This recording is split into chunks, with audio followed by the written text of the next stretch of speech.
Essa aqui é a revista do Justiceiro da coleção de essenciais da Marvel, lançada pela Panini. É uma edição em capa dura, né, com 76 páginas, contendo os 7 primeiros números da primeira edição solo do personagem, lançada lá em 1987. E é oficialmente a primeira edição do Justiceiro que eu li na minha vida inteira. Estou bem contente com o que eu encontrei aqui. O roteiro é de Mike Baron e a arte, pelo menos até o número 5, pertence ao Klaus Janson, um artista brilhante, assim, na minha opinião. Os dois últimos ficam a cargo do David Ross. E assim, nem todo mundo gosta do Jensen, mas eu particularmente adorei, sabe? O traço rabiscado dele, a paleta de cores, a composição da página são, assim, simplesmente lindos, né? Pelo menos para mim. Jensen, claro, não é um artista perfeito, mas é interessantíssimo, sabe? É realmente muito bom. O Ross também é ótimo, mas nessa daqui eu fico com o Jensen. E assim, podem me julgar, né? Eu já vi muita gente falando mal de algumas das capas dele aqui nessa edição, mas eu gostei, né? Fazer o quê? Não tem muito mais o que falar da parte física da coisa, né? É qualidade Panini capa dura. Simplesmente isso. Agora, quanto às histórias em si, aí a gente pode conversar um pouco, sabe? Esse Justiceiro aqui, ele é claramente um personagem dentro da época em que ele foi feito, né? É realmente um herói ali do final dos anos 80, início dos anos 90. A gente consegue fazer muitos paralelos com alguns conhecidos nossos, sabe? É aquele cara ali com um grande aparato armamentista e tecnológico à disposição, é aquele cara que sempre vai se safar de todas as situações, por mais extremas que sejam. É tipo um ramo da vida, né, que consegue sozinho acabar com um acampamento inteiro de vietnamitas, se for necessário. Mas não perde a sua parte dramática por causa disso, né? Não chega a ser um personagem com apenas dois planos, né? Ele também tem um pouco de profundidade no seu desenvolvimento. A primeira história, né, o primeiro número que temos aqui, chama-se Conexão Nova York. Eu vou colocar a capa em algum lugar aqui. É a história de apresentação do personagem, né? Chama-se Conexão Nova York. Nela, Frank está investigando e desmantelando uma rede de tráfico do submundo nova-iorquino, né? E aqui, apesar de ser uma história de apresentação, a gente não tem nada de flashback de sua família, nada do início de sua vida como vigilante mascarado. Na verdade, mascarado não, ele não é mascarado. O que é curioso, é um personagem que não tem medo de se mostrar para os seus inimigos, talvez por não ter muito o que perder. Isso é um ponto interessante na caracterização do personagem. Enfim, aqui Frank já é o justiceiro e já está no meio da ação, né? A gente tem pinceladas de seus dramas pessoais, que dão aquela profundidade que eu falei ao personagem, mas na briga por tempo de tela, o justiceiro sufoca o Frank Castle. E a gente vê que esse cara aqui que a gente está conhecendo não tem muita conversa, né? Não é um cara que gosta de conversar muito, não. A sequência chama-se Bolívia e conclui os eventos iniciados na primeira revista. Frank tenta se infiltrar no cartel que comandava a rede que ele acaba de combater. Personagens do seu passado, como fuzileiro naval na guerra do Vietnã, acabam ressurgindo em sua vida, né? Mas dessa vez do lado errado do rio, digamos assim. E, bem, no final Frank Claro, salva o dia com muita carnificina, como sempre, termina numa cena muito significativa na qual visita o memorial da Guerra do Vietnã e apaga um nome que não deveria estar lá. Esse é um daqueles momentos que fazem a gente parar um pouco e criar conexão com o personagem, né? A parte da ação é muito boa, muito bem feita, mas eu dou muito mais valor a esse tipo de momento em que o Frank ele aparece, ele transparece, né, por cima do Justiceiro. É realmente muito mais interessante. O terceiro número é uma história isolada dentro desse conjunto, né? Chama-se O Diabo Veio do Kansas, na qual o Frank ele vai para o interior do Missouri e por uma coincidência, né, porque ele não estava procurando problema, na verdade estava fugindo de problema, por uma coincidência ele acaba no meio de um assalto a banco e tem que largar tudo o que está fazendo para perseguir os bandidos e no final acaba se deparando com um grupo supremacista branco liderado por um coronel aposentado do exército americano. É uma puta reviravolta aqui, as coisas dão uma escalada muito, muito grande. É uma história que ela não é a melhor, mas ela amplia a nossa compreensão da corrupção do mundo em que o Frank tá inserido e também de quem são os seus inimigos, né? A gente percebe que não se trata aqui apenas do mundo ali das drogas, né? Dos mafiosos, mas a coisa pode ser muito, muito maior. É legal por esse sentido, mas o desenvolvimento da história em si é um pouco viajada demais, sabe? Pelo menos para minha opinião. Não gostei muito. Talvez não seja viajada, mas um pouco menos madura, talvez.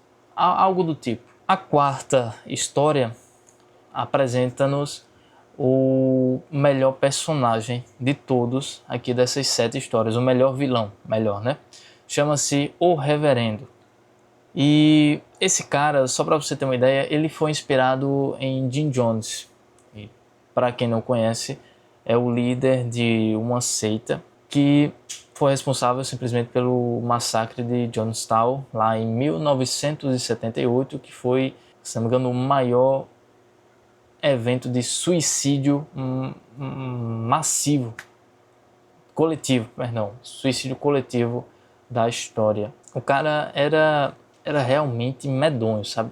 E o Klaus e o Baron, eles vão se inspirar nesse personagem da vida real para criar o Reverendo. E ele vai trazer muito das características daquele cara, né? Ele é carismático, ele é bondoso, mas ao mesmo tempo ele é perverso, ele é insano, ele é um gênio, de certo modo. Ele é líder de uma seita político-religiosa, se apresenta como uma espécie de profeta messiânico de Deus, mas ao mesmo tempo ele é ateu, né? Então, assim, é um personagem extremamente complexo que vai acabar deixando confuso até o próprio Justiceiro. O Frank, em um certo momento, ele tá tentando se infiltrar e ter acesso a esse cara, né, dentro da seita. Em algum momento ele leva um tiro e o reverendo miraculosamente salva ele. Esse é um momento que vai ficar marcado na mente do Frank e enchê-lo de dúvidas, né? E não é à toa, né? Claro. Foi um momento realmente controverso, né? Que o assustou e isso vai ficar voltando à sua mente à medida que ele vai conhecendo esse cara e até no final de toda a saga, né, que é no próximo número, vai exercer influência sobre as suas ações. Ainda nesse número a gente conhece o personagem Microchip, que ele aparece, né, muitas vezes aparece nas histórias do Justiceiro, é o seu, não ajudante, mas é o cara que dá as melhores armas, a melhor tecnologia para ele atuar em suas missões, né? É um personagem que ele está retornando sempre, se não me engano ele aparece na série também. Não é um sidekick, né? É um suporte muito bacana aqui, com muito potencial. Com certeza deve ter umas histórias muito loucas envolvendo ele em outros números dessa saga. O próximo número chama-se Ministério da Morte e, como eu disse, conclui o que começou no Reverendo. Aqui, Frank parte com a seita e o líder dela para a Guiana, na qual onde ele descobre que o cara tá querendo fazer aquele suicídio coletivo que a sua versão do mundo real, também fez. Só que aqui é uma história do Justiceiro, né? E ele, claro, vai acabar impedindo tudo isso. Mas lembra que eu disse que há uma repercussão nas ações do Justiceiro provocada por aquele milagre do Reverendo? Aqui no final, o Frank ele impede o cara, só que ele o deixa à beira da morte, né? Ele não consegue terminar de matar o vilão, né, no final da história. Ele o deixa lá, mas há ainda a possibilidade dele conseguir manter a vida, né, ser resgatado. O Frank sabe disso, mas não consegue garantir-lhe o último suspiro. É uma cena bem forte, bem marcante. O modo como ela foi feita aqui, o modo como ela foi desenhada, as falas do Justiceiro são realmente muito boas, sabe? Vale esses dois volumes aqui valem muito a pena, sabe? São realmente muito bons. A próxima aventura, né, do número 6, chama-se Lixo e Morte. E aqui o Frank ele inicia uma investigação sobre uma guerra entre famílias da máfia.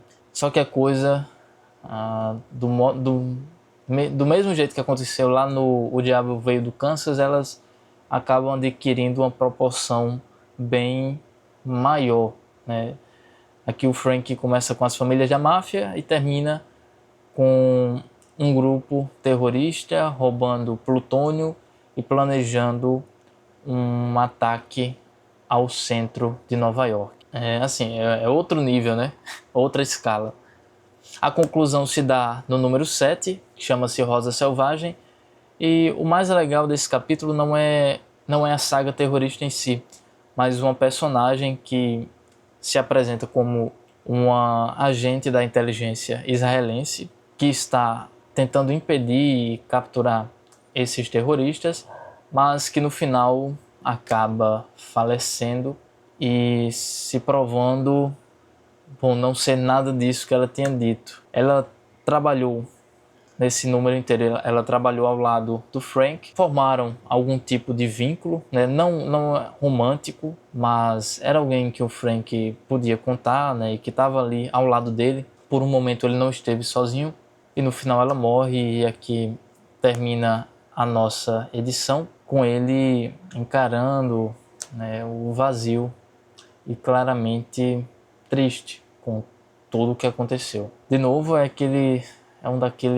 daquelas pinceladas do drama do personagem, né, que conferem a ele a profundidade necessária para que a gente consiga se conectar emocionalmente ao personagem, né, e sair ali de toda aquela ação frenética, que é muito legal, mas não dura muito, né? E é assim, é facilmente reproduzível em qualquer obra. Agora, o drama, né, a emoção, isso é o que conecta aquele personagem específico, que o deixa marcante no público. Pelo menos é a minha opinião. Com certeza vai haver exemplos que fogem disso, mas acho que aqui no caso do Frank, no caso do Justiceiro, é exatamente o que acontece. Não surpreende até que nas adaptações tenha-se um foco muito grande em sua família, né, em seu sofrimento, em seu trauma, perdendo tudo isso e agora se obrigando a se vingar do mundo todo, né, de todo o mundo criminoso. Enfim, ao final da edição a gente tem alguns materiais adicionais, né, tem uma ficha do personagem, tem uma página ali sobre os autores, tem um quadrinho cômico do Justiceiro muito legal, inclusive, algumas coleções também de capas, mas é isso, é isso que essa edição da Panini nos oferece. Assim, eu adorei essa leitura, gostaria muito de que tivessem mais números. Eu gostei desse personagem, gostei dessa versão do anti-herói. Acho que vou buscar outros quadrinhos do personagem, né? Eu realmente gostei do que encontrei aqui. Com certeza a Panini tem muito mais material de qualidade em outras edições. E fica a recomendação da leitura, né? Quem quiser comprar na Amazon tá uns 40 e pouco, né? A Amazon sempre tem promoção, tá uns 40 e pouco essa edição. É um preço muito bacana, né? Tá na média, não é muito barato, mas também não é caro, né? Comparando com outras obras. Se você é fã do personagem, sim, vale muito a pena a aquisição, ok? Se você já leu, me conta aí nos comentários o que achou, né? Se faltou alguma coisa aqui nesse vídeo e se indica alguma outra revista do Justiceiro, me fala aí também, né? Eu vou adorar ler as sugestões, né? Ver o que é que vocês têm para dizer. E, claro, não se esqueçam de dar o like e, quem sabe, até compartilhar esse vídeo, ok? Até a próxima. Fui!